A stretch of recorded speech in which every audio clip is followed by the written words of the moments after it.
तोहरा नाम लिख दी जवानी देह झुक छोड़ देला भाई पानी पानी भारत महफिल में तोहर फूट गइल भंडा मिसिर जी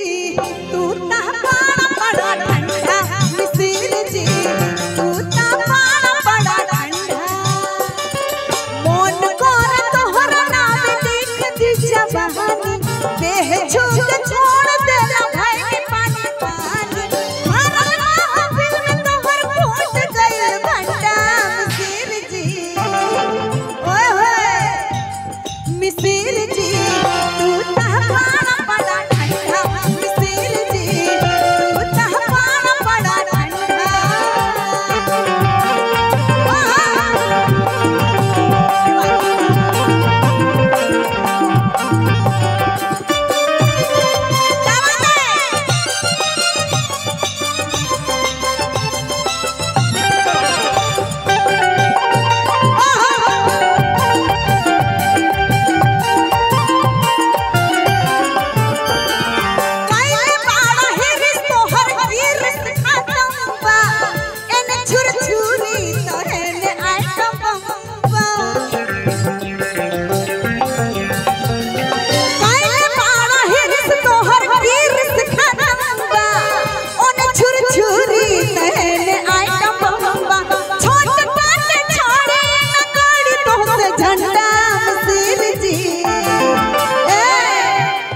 देखिए फॉर्मेलिटी के लिए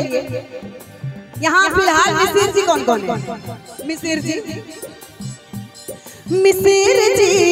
तू बड़ा ठंडा मिसिर जी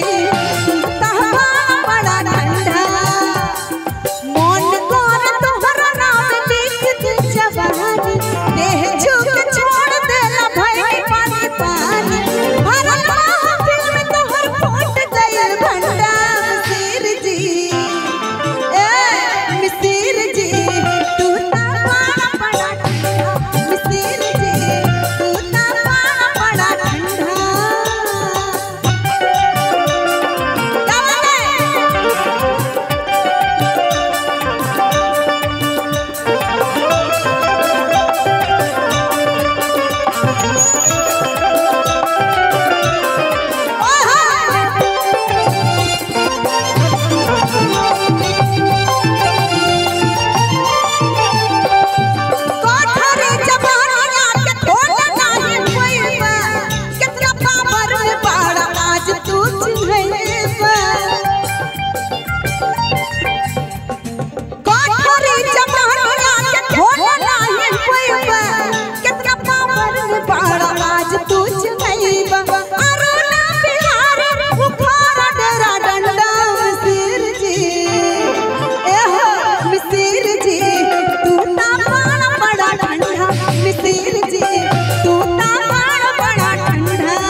देखिए सर कहते हैं अंत भला तो सब भला है ना।